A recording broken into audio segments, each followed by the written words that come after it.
I'm Joe Torre, and this is Baseball Talk. Today we'll talk baseball with Paul Molitor. On July 16, 1987, Paul doubled off the Angels' Kirk McCaskill and ignited a hitting streak that reached 27 when the Brewers arrived in Baltimore. 2 outs in the ninth inning. If I wasn't the leadoff man, I wouldn't have gotten that fifth chance. I was 0 for 4.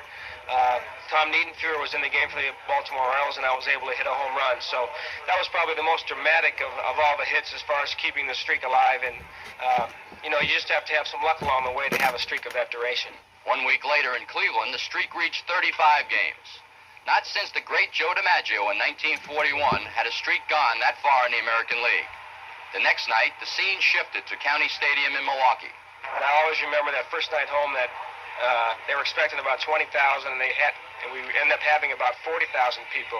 And the reaction every time I stepped on the field was just tremendous. And to be able to keep the streak alive that night, and you'll always have the memory standing out on second base and having the crowd react the way that they did.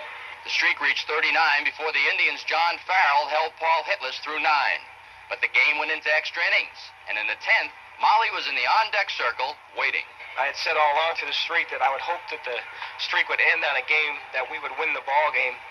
But inside, you're kind of hoping for that last chance. And when the first pitch to Rick Manning was a strike, the home crowd cheered. I mean, it was just a very strange feeling. And when he finally did get the base hit up the middle, the crowd went silent. And here we are winning a ball game 1-0 in extra innings at our home park. And I guess my reaction right away was, hey, it's over. And the thing to do just instinctively was to go down and congratulate Rick Manning on getting the game-winning hit.